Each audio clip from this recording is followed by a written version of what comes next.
This episode of the D-Lew podcast is brought to you by Happy Wrap. You ever wanted to design your very own gift wrapping paper? Now is your chance to do so.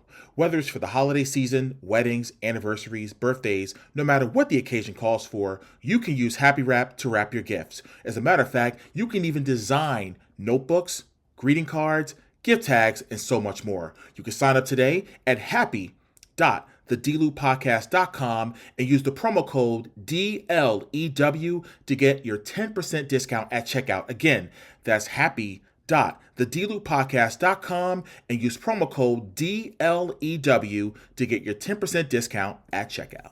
By Simpler Hair Color. Hey guys, are you tired of using that drugstore hair dye brand that isn't getting the job done? If you want to use a great product to cover those grays, have no fear, Simpler Hair Color is here. No mixing, no dripping, no mess. It's super easy to use, whether you're a beginner or a pro. Go to simpler.thedlewpodcast.com and use promo code DLEW10 for your 10% discount at checkout. Again, that's simpler.thedlewpodcast.com and use my promo code DLEW10 for your 10% discount at checkout. And by WWE Shop with Fanatics. Get your favorite WWE Superstars merchandise and wear them proud with superstars like the OTC Roman Reigns, Rhea Ripley, the Second City Saint CM Punk, John Cena, Main Event Jey Uso, the American Nightmare Cody Rhodes, and so many more. Oh, by the way, they got some really cool championship belts in there as well. So go to wrestling.thedlewpodcast.com. Again, that's wrestling.thedlewpodcast.com so you can go to WWE Shop with Fanatics. This podcast is a Believe Network and Siete production.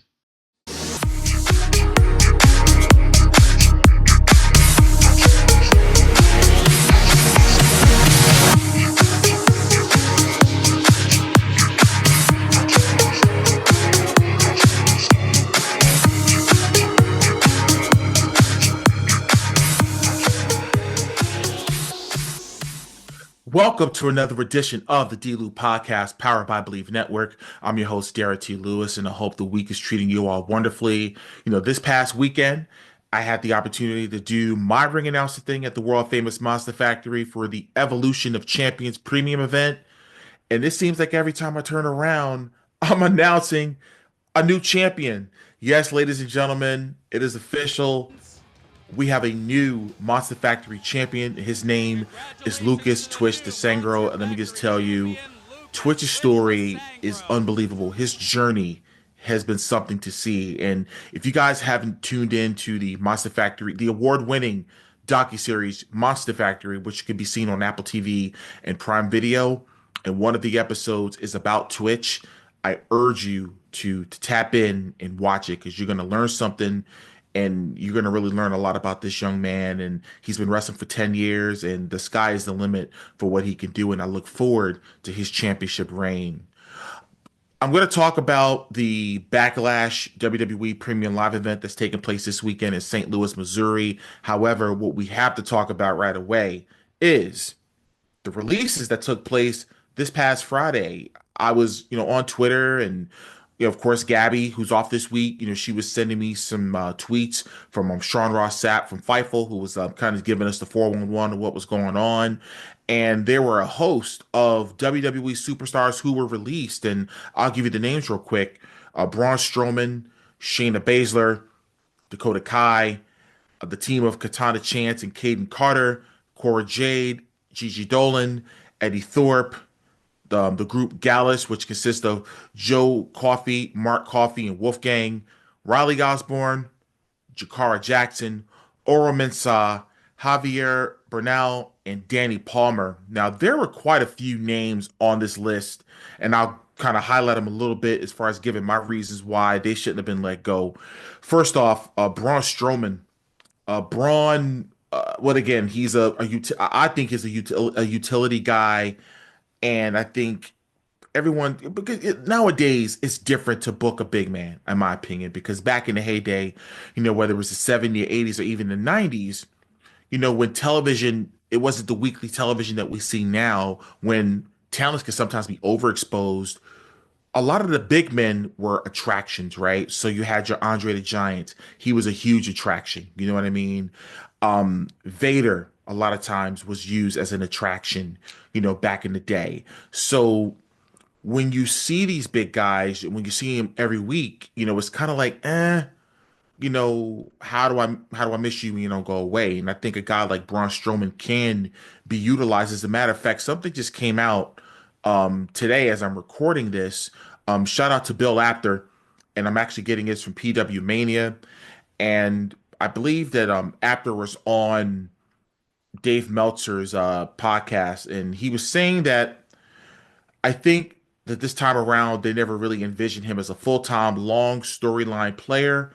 I don't want to use the term filler, but just a good hand to have around to get the excitement going and maybe put a few guys over, which he did, but nothing that they're planning on for the long period. So he was alluding to the fact that there's a possibility that Braun could be brought back, in the fold with WWE, maybe a couple months at a time, maybe. Because I know he was saying something about how he has some pretty nasty injuries that he's been dealing with, that he's been walking around with, like partially paralyzed leg or something like that. So he deserves the time away, but I'm hoping that they can keep a guy like Braun Strowman around because again, that was a huge. Because again, this is the second time now that he's been let go. You know what I mean? And he was brought back, I believe, in 2022. So he wasn't really gone that long the first time, but I hope somewhere down the line they could bring him back. The second one was Shayna Baszler. Now, I don't think they've really got a grasp on who they had on their hands because the way she was booked at NXT, like she was a destroyer. She really was. And in my head, I'm like, why can't you tap into that? You know what I mean? There were so many things they could have done with Shayna Baszler, and I know she was with Pure Fusion Collective with my girl Sonya Deville and Zoe Stark, which I thought they should have done something even with that group, but for whatever reason, it never really got off the ground. So I know that Shayna will bounce back and do some great things. I mean, people think that because you're in your 40s that it's the end for you. Shayna's 45 years old, okay, and she's in much better shape than most 45-year-olds. So I'm hoping that some company, whether it's TNA or AEW, can find something for her to do, especially AEW, and maybe she can get back with Marina Shafir and get up with the Death Riders. We'll see. Um, One tag team in particular, when I was talking about Katana Chance and Kaden Carter, I was talking about it a few weeks ago when we were doing a WrestleMania preview, and I was saying to myself, as far as the tag teams were concerned, as wrestling for the tag titles, why weren't the only tag team that WWE had wasn't factored in? They were featured like kinda. You really didn't see them that much, maybe on main event or wherever the case may be. But I just feel as though that it was just kind of the kiss of death for the both of them. And it's like I hope that they can find another place to hone their craft. I think, and again, maybe TNA. TNA is thriving right now, and I think it'll be a really good opportunity for them to show their skills and be with a reputable brand like TNA. I mean, they still have the relationship with WWE, and who knows, maybe they could use that loophole to get them back on NXT. We shall see. Cora Jade. Now, when you think about the women of NXT, you think about right now, you think about obviously, you think about Roxanne Perez, who's basically main roster now, but there's Julia and there's Stephanie Vaquer, there's Jordan Grace, but then there's also Cora Jade. I mean Cora Jade. I'm sorry. Oh my God, what am I talking about? Cora Jade. It's real late night, ladies and gentlemen. I'm really, really tired, but I got to get through this. But you would think that the future Cora Jade was going to be factored in or be a part of that. And for whatever reason, that is not the case. Now, if they want to blame it on maybe some of the injuries that she's had before, but injuries come with the territory when you're a professional wrestler. I don't care what it is, or whether it's wrestling or being an athlete in general. Like injuries are gonna happen. So I don't know, what the future holds for her. She has the NXT contracts are a bit different than the main roster contracts because when they're let go, They have a 30-day non-compete and they can do what they want. And of course, if you're on the main roster, there's the 90-day non-compete. Now, some of these superstars that were let go, some of their contracts were not being renewed. Like Shotzi, for example, Shotzi's contract is not being renewed. I forgot to mention her name. Sorry about that. But I, again, she's valuable. I mean, the girl wrestled in her wedding dress right after her wedding and when they were in Las Vegas. So this is like maybe last year. So for people questioning her passion for wrestling, you're full of it. So I don't know. It was like some of these names, like even Jakara Jackson that was with Metaphor. Now, you can't tell me that Metaphor didn't have one of the best entrances in the WWE as a whole. I mean, Lash Legend and Jakara Jackson were the item. They were the it girls in NXT. And you're gonna let her go? I just thought that was a bad decision. A bad decision because I just thought that she brought a certain flavor to NXT. You know what I mean? And I loved her work. I enjoyed her, her mic work as well as her in-ring work. And she was only going to get better. So again, maybe they know, again, they're far more aware than what I am. I'm on the outside. I don't know what's going on. But again, we'll see. Like I said, in less than 30 days, a lot of these NXT talents will be free to do what they want to do. And I mean, Jakara Jackson has built up a big enough name where she can kill it on the indies, kill it on the appearance circuit, where a lot of autograph signings that she can be a part of and make money that way. So we shall see. But we'll tie the bow on the releases, and like I said, best wishes to all of the WWE superstars, who were either let go or their contracts weren't being renewed, and best wishes to all of them.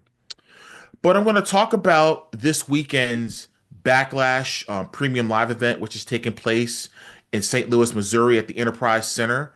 This Saturday, May the 10th. They're billing this as one last time with the main event of John Cena and Randy Orton. We'll talk about that a little bit, but there's only 5 matches on this premium live event, and I've been saying this. I said this to Gabby before on the show. It's just like, man, I said I get it. They really want to stick to 4 to 5 matches on these PLEs. I know the previous PLE before WrestleMania was Elimination Chamber, and they had 4 matches. And going into the event, I was kind of hesitant because I'm like, how are they going to pull off a 3-hour show with 4 matches? But they managed to do it. Not to mention, obviously the last segment with Cody, John Cena, and The Rock, and Travis Scott. So I mean, who knows what they'll pull off this time? Again, it's 4 championship matches, 1 singles match, and I'll go in the order that I think it's going to be.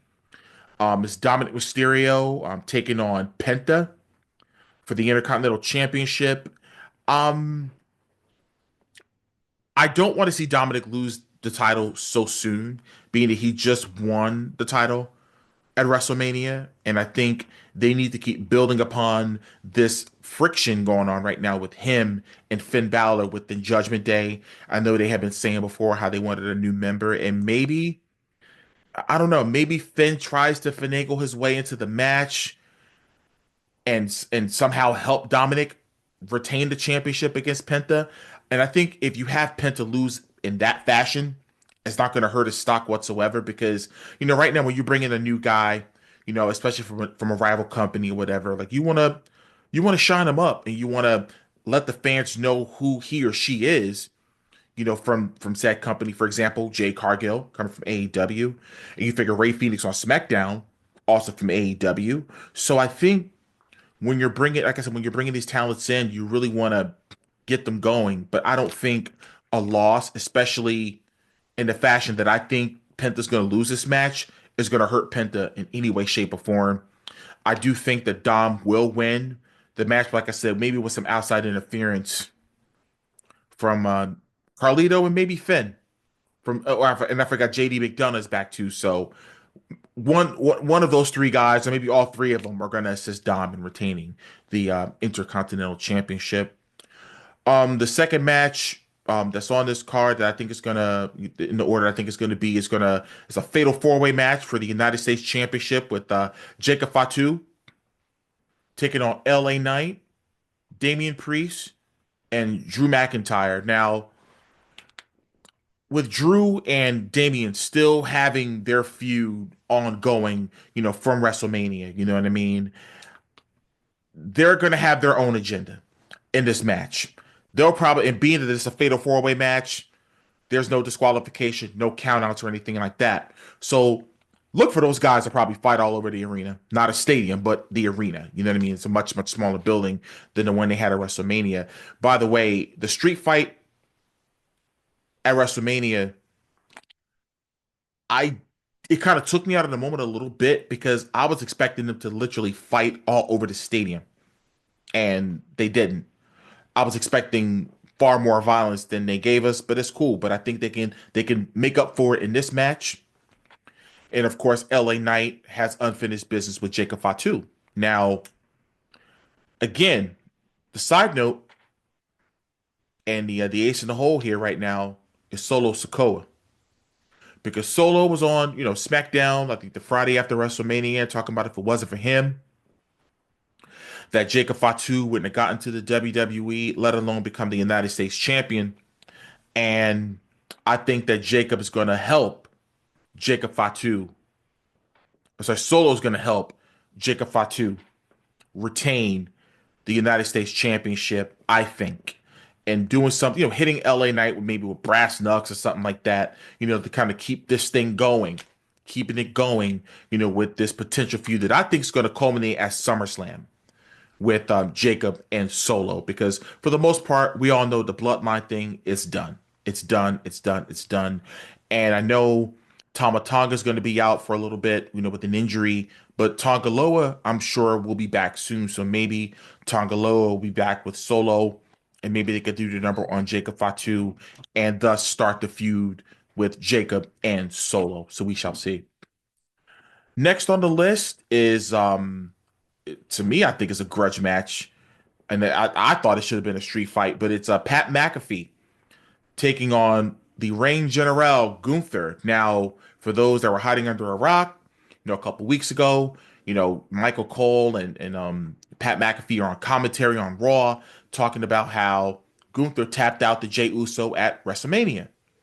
Of course, Gunther comes out and he's jaw-jacking with both commentators, and of course he ends up trying to choke out Michael Cole, and Pat McAfee gets off commentary. He whacks Gunther. Then all of a sudden Gunther attacks Pat McAfee and he literally chokes him out. And of course Pat McAfee's crew from the show hop the railing, trying to get at Gunther, and of course Gunther goes away, so it was a big deal. And not this past Monday, but the previous Monday, Pat McAfee cut this very, very passionate promo on Gunther, just really about his upbringing, where he came from, and how and why he stood up, for Michael Cole. And it just made me think about, are they going to wrestle? Like I was completely shocked, but it's official. They will wrestle, at Backlash. To me, again, this should be a street fight. Because I mean, if you think about the storyboard and how this all began, he choked my man out. He literally choked him out. So what? I don't know. I wouldn't have booked this as a wrestling match. I would have booked this as a straight up street fight. But anyway, Gunther's winning the match. I mean, I don't see any significance of why Pat McAfee should win the match. I know it will be entertaining because Pat McAfee can wrestle, guys. I'm not taking anything away from his athletic prowess whatsoever. I mean, the guy played many, many years in the NFL. So I've seen it. Yeah, obviously he's wrestled on NXT and he wrestled at WrestleMania a couple of years ago. So we'll see. We'll see. And like I said, I think Gunther's gonna go out victorious. Becky Lynch challenging Lyra Valkyria for the Women's Intercontinental Championship. I got to tell you guys, I said this on Twitter for the last 2 Mondays because they're finally giving Lyra Valkyria a voice. I mean, and Gabby said it. she was talking about how Lyra Valkyria needed that heel to bring out that personality, that aggression, and she's been doing it. I mean, she's been killing it on the mic. Like she's been really holding her own in there. And it's all about this, well, if it wasn't for me, you wouldn't be here, which is typical heel stuff. And then your baby face is talking about, no, no, no, no, no, no, no. I got here on my own and you didn't do anything for me. So I like that dynamic, and the fans are buying into it because lately we've been seeing a lot of our baby faces getting booed for whatever reason. I have no idea why. Are fans trying to hijack the show, or are the fans trying to be too smart for their own good? That could be the case, but you just got to just let the stories play out. And I mean, the fans are really buying into this story. And I think we're going to have a brand new women's intercontinental champion. Her name is Becky Lynch. And now this gives Lyra Valkyria an incentive now to chase the champion, to chase this villain, this heel, this evil Becky Lynch. And how dare you fans compare her to the red and yellow man? Don't do that. Don't do that. Oh, and by the way, speaking of the red and yellow man, I gotta give big kudos, big love, and big shout out to Shelton Benjamin, who gave the red and yellow man a piece of his mind on the old Twitter machine this week. He was the red and yellow man was talking about, he was on Pat McAfee's show, and he was talking to TMZ about guys that he wrestled in the WWE. Like he said something about, oh yeah, I wrestled Brock Lesnar when he got out of the UFC. Brock Lesnar didn't go to the UFC and was to what, 2007, 2008. You wrestled Brock Lesnar straight out of OVW in 2002. And he called Shelton Benjamin Benjamin Shelton. Unreal. And Shelton basically called him out for his lame apology when WWE brought him back into the fold in 2018, because of course you heard the red and yellow man talk, he said he was saying the N-word on he wasn't he didn't know he was being recorded, but yet his true colors came shining through. So kudos to Shelton Benjamin for that. I appreciate you, buddy. But getting back to the match, Becky Lynch, I think, is gonna carry the title, very, very proudly as a heel, but really trying to get Lyra Valkyria even more over as a babyface and possibly win that match at SummerSlam. So we shall see. And all right, and we have the main event, which pits John Cena, the undisputed WWE champion, the last real champion, as he likes to say, as he's taking on the challenger and hometown hero, the Viper, the Apex Predator, the Legend Killer, Randy Orton. Now, I'm picking John Cena to win this match is simply because A, Randy doesn't need the belt. Number two, for John Cena to talk about he wants to ruin wrestling and he wants to be he is the last real champion, you're not going to have him lose it a month after he won it.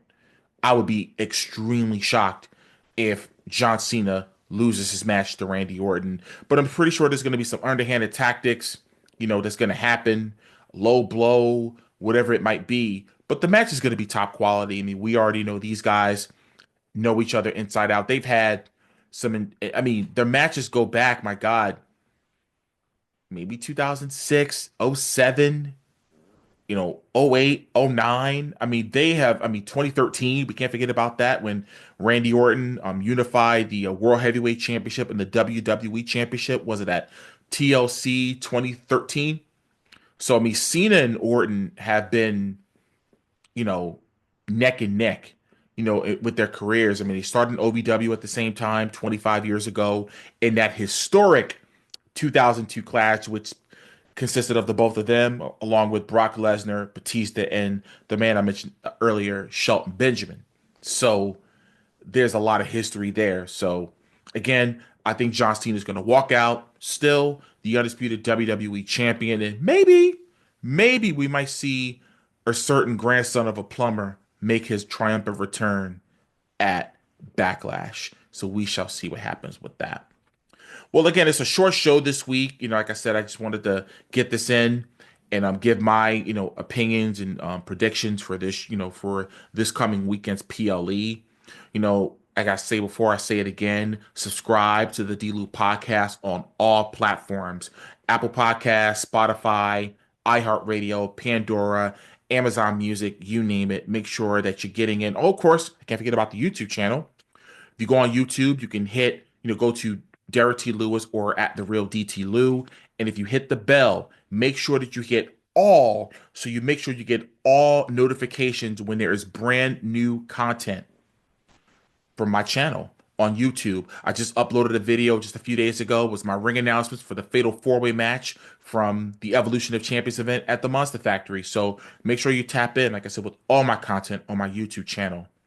Social media, you can hit up the D-Lew podcast on all platforms at the D-Lew podcast. Of course, my social media is at the real DT Lew.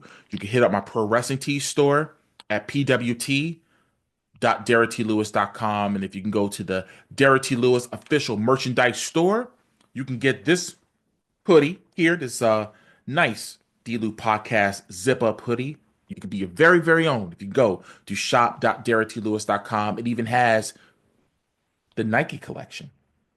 Got Nike collection, y'all. It's popping. Let me tell you. Got the dry fit hat, tees, and hoodies for right now, and there'll be more designs coming soon. Well, I'm gonna get out of here, and as I always say, no matter what it is you do in life, always remember to make it count. See you next time.